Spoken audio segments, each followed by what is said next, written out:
Olá cara aluna, seja muito bem-vindo a mais um vídeo aqui do meu canal. E você sabe, estamos numa série bem bacana aqui de questões novas para vídeos antigos. E hoje a gente vai falar do quê? Daqui ó, de projeções cartográficas, para você se dar bem em vestibular, Enem, concurso público, militar, o que você estiver estudando, vem pra cá, vem que eu vou estar aqui ajudando você a se dar bem, pessoal. Então ó, sem muitas delongas eu já vou para a primeira questão. Então obviamente já vou aqui ó, me diminuir aqui, eu vou dar aquela invertida legal para que você saiba que eu estou vendo você e estou acompanhando ao mesmo tempo a questão aqui que está na tela, beleza? Então ó, projeções cartográficas. Então nós temos aqui a primeira questão que diz o seguinte: a construção de um sistema de projeção será escolhida de maneira que a carta venha a possuir propriedades que satisfaçam as finalidades impostas pela sua utilização. O ideal seria construir uma carta que reunisse todas as propriedades, representando uma superfície rigorosamente semelhante à superfície da Terra, o que a gente sabe que não tem como fazer, certo? Essa carta deveria possuir as seguintes propriedades: manutenção da verdadeira forma das áreas a serem representadas, inalterabilidade das áreas e constância das relações entre as distâncias dos pontos e as distâncias de seus correspondentes. Ou seja, ela quer forma, ela quer proporção e ela quer equidistância no mesmo mapa, na mesma projeção, sem chance. Vamos lá. A condição necessária para a construção de uma projeção cartográfica que represente rigorosamente a superfície terrestre, contemplando as três propriedades mencionadas nesse excerto, ela é, letra A, inviável, porque na medida em que os mapas são dotados de um modelo matemático simplificado, mostram parcelas selecionadas, segmentadas do planeta. Gente, é possível mostrar a extensão do planeta nos mapas, certo? Através das escalas a gente consegue fazer essa condição. Então ela não é inviável por conta disso, certo? Então a gente vai desconsiderar aqui já a letra A. Eu vou lá para a letra E, tá? Aqui, ó, bem aqui, ó. Viável na medida em que se utiliza a projeção afilática elaborada por Robson para cartografar o planisfério. A projeção afilática criada por Robson, gente, na verdade, ela pega um pouquinho de cada um, ou seja, ela diminui um pouco cada questão e ao mesmo tempo ela não ajuda em nada, certo? Então nesse sentido acaba não sendo aí uma situação importante, interessante, certo? Então a letra E já era por conta disso, beleza? Aí vamos lá para a letra B.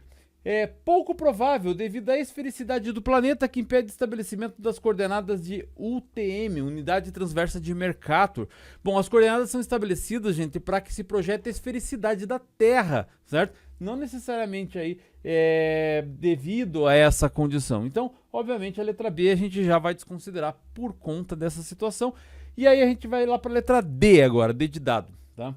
Possível em virtude da elaboração segmentada de diferentes proporções, ou melhor, projeções, que quando integradas geram um mapa síntese sem deformidades. Bom, pessoal, não é possível nem viável manter as características aí de um geóide num plano, certo? Então não é possível essa condição. Então a gente desconsidera a letra D e sobra quem? A letra C, que aqui diz que é impossível, em razão do formato geóide que o planeta possui. A Terra tem esse formato tridimensional que, ao ser projetado num plano, ele vai ter deformações, pessoal. Não vai ter como, não vai ter outra forma senão essa. Então a resposta aqui só pode ser a letra C, beleza? Próxima questão, então, tá aqui bonitona para vocês, dizendo assim, ó: as superfícies de projeção das representações cartográficas podem apresentar características geométricas distintas, a fim de permitirem variabilidades apropriadas para que as projeções cartográficas sejam realizadas adequadamente. Considere as afirmações a seguir que tratam sobre as projeções cartográficas. Então, o que é que nós temos aqui, pessoal? A primeira situação está dizendo que a projeção policônica utilizada pelo IBGE é um exemplo de projeção cartográfica polissuperficial, em que a mesma superfície de projeção é utilizada repetidas vezes em diferentes posições relativamente à superfície de referência. E aqui nós temos uma primeira questão já verdadeira, porque a projeção policônica é uma projeção cuja superfície ela tem um cone apresentado então com deformações no centro que aumentam à medida em que ela se afasta da região central. Certo? Então ela é utilizada especialmente para representações de áreas extensas que tem assim norte a sul muito extenso, eles acabam utilizando a projeção policônica. Então essa aqui é verdadeira, número 1. Número 2, as projeções do tipo cilíndrico são comumente utilizadas para representar regiões próximas do Equador e baixas latitudes, o que também faz sentido, uma vez que as projeções cilíndricas elas apresentam uma menor deformação na representação das áreas tropicais, certo? Então, quanto mais perto da linha do Equador, mais ela vai ter, ou melhor, menor vai ser as deformidades, certo? Então, aqui a número 2 também é verdadeira. E aí a gente vai ter ali a questão de número 3. Um dos aspectos mais importantes a se observar nas diversas projeções cartográficas é a distorção, uma vez que os produtos de uma determinada projeção cartográfica podem sofrer algum tipo de modificação em relação à área original. Sim, porque as projeções elas vão apresentar deformações nas superfícies do planeta de alguma maneira. Então essa aqui também é verdadeira, ou seja, nessa questão, as 3 afirmativas elas são verdadeiras. Portanto, está correto o que se afirma aqui, ó, na letra D de dado. Beleza? Vamos para a próxima questão? Próxima questão, então, questão aqui número 3. Ao elaborar um mapa, é necessário utilizar técnicas cartográficas para representação gráfica do planeta em um plano de 2 dimensões, as quais são denominadas de projeções cartográficas. Assim, é fundamental analisar que todo mapa apresenta alguma distorção, sendo ideal para representar partes ou todo o globo. Dessa forma, sobre a projeção representada na figura abaixo, assinale o que for correto. Então, nós temos aqui a afirmativa. Então, vou lá de trás para frente, então. Essa projeção que nós temos aqui, pessoal, certo? Ó, bonitinha e tal. É uma projeção azimutal, onde o globo é envolvido num plano paralelo sobre o globo. Quando é uma projeção azimutal, pessoal, quando nós temos uma projeção azimutal, ela vai ser o quê? Ela vai ser um ponto específico, ela vai ter um ponto aqui, ó, específico, e ela vai se distorcendo à medida que vai saindo desse polo, desse ponto específico que acabou sendo determinado, certo? Então, na verdade, acabam envolvendo aí, ó, num plano paralelo sobre o globo, distorcendo as elevadas latitudes, o que não vai fazer muito sentido. Então, a letra E já era por conta disso, certo? Aí a gente tem aqui a letra D. A figura representa uma projeção plana, que também é uma projeção azimutal, pessoal. Plana, polar ou azimutal. O qual tem como principal característica a distorção das áreas e formas do planisfério. Quando nós temos uma projeção plana, ela vai ter aí, obviamente, distorção da forma e das áreas, certo? Óbvio, ideal para representação dos polos. Ok, se esse mapa aqui não fosse esse tipo de projeção, que é uma projeção cilíndrica que está aqui, ele seria verdadeiro essa questão aqui, o que não faz sentido porque está falando desse mapa aqui em cima, certo? Bom, aí a letra C. É uma projeção cilíndrica de Peters. É uma projeção cilíndrica aqui? É uma projeção cilíndrica. Que tem como característica principal os paralelos e meridianos se cruzam formando ângulos sinuosos. Sinuosos não, gente, ele forma ângulos retos, ó. Tá vendo? As duas projeções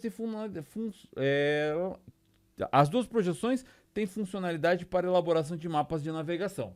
Vejam, pessoal, essa projeção aqui, ela é cilíndrica? Ela é. Só que ela é uma projeção cilíndrica conforme, ou seja, ela tem uma função de valorizar a forma e não a proporção. Ok, então a gente vai ter, por exemplo, aqui, ó, a Groenlândia aparecendo muito maior que o continente africano. Por quê? Porque ela vai ter mais característica relacionada à forma, certo? Então, nesse sentido, essa projeção cilíndrica de Peters, na verdade, ela não vai funcionar, porque essa aqui seria uma projeção cilíndrica de Mercator, que é uma projeção conforme. A projeção de Peters, uma projeção cartográfica equivalente, certo? No caso é a projeção de Peters, ok? Então, obviamente, não é aqui a questão, a letra C. Aí a gente vai ter ali, refere-se à projeção cônica, onde mantém as dimensões territoriais exatamente na mesma proporção que se encontram na realidade, porém distorcendo a forma dos territórios. Bom, aqui no caso a gente tem uma projeção cônica? Não, a gente tem uma projeção cilíndrica, como a gente já viu, certo? As dimensões territoriais exatamente na mesma proporção se encontram na realidade? Não. Então a gente já desconsidera a letra B, sobrando então a letra A, que trata-se da projeção cilíndrica de Mercator, que caracteriza por preservar as formas dos continentes com típica visão eurocêntrica. Ele está no meião aqui em cima, certo? Devido à maior distância dos paralelos. A resposta aqui, gente, só pode ser a letra A, beleza? Aí a gente vai para a questão de número 4. A questão de número 4, então, ele vai dizer assim: As projeções cartográficas apoiadas em cálculos matemáticos são as que permitem transpor a superfície esférica do globo sobre uma rede plana de paralelos e meridianos, na qual pode traçar um mapa. De acordo com as distorções apresentadas, as projeções podem ser conformes, equivalentes e equidistantes, cilíndrica, cônica, plana ou azimutal. As projeções mais utilizadas pela cartografia é elaborada pelo geógrafo e cartógrafo belga Gerardus Mercator em 1569, e isso se dá porque a projeção permite o quê? O que ela está permitindo neste caso aqui, pessoal? Ela está permitindo representar a superfície terrestre, representando as formas da superfície visivelmente distorcido, como se os continentes tivessem sido alongados no sentido norte-sul e mais achatados no sentido leste-oeste.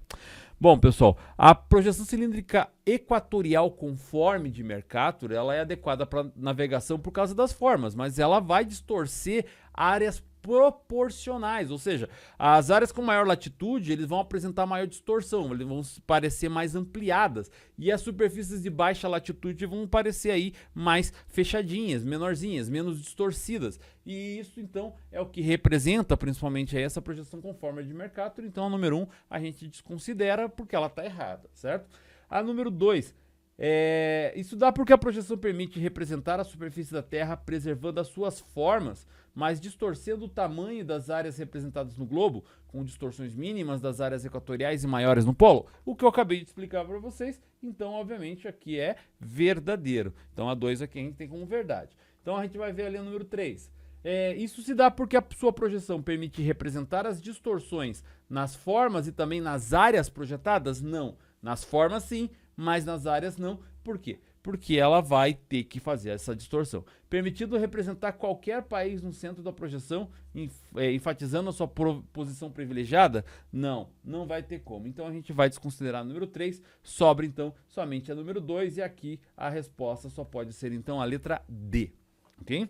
Bom, aí a gente vai seguir então para a questão de número 5, que diz aí, aqui ó, sobre as projeções cartográficas apresentadas, suas formas, é correto afirmar que... Então nós temos aqui essas afirmativas. Vamos lá para a letra E. Então tem aqui a projeção de Mercator, que é uma projeção cilíndrica conforme. Nós temos a projeção de Gall-Peters, que é uma projeção cilíndrica equivalente. E nós temos aqui a projeção de Robinson, que é uma projeção afilática, ok? Ou seja, a gente tem aqui 3 tipos de projeções. Vamos lá. A letra E. Todas as projeções apresentam distorções, ok? Ok. Aqui até aqui, beleza. Uma vez que o formato da Terra não era conhecido até o século XX. Oi, como assim não era conhecido? O formato da Terra já era conhecido há muito tempo, pessoal, certo? Então, não é por conta disso, então, que nós não tínhamos essa distorção. Então, vamos lá. Letra D. A projeção de Gall-Peters não apresenta distorções no momento da sua elaboração, mas a descoberta da Antártica e da Oceania logo após sua posição forçou a adaptação e induziu.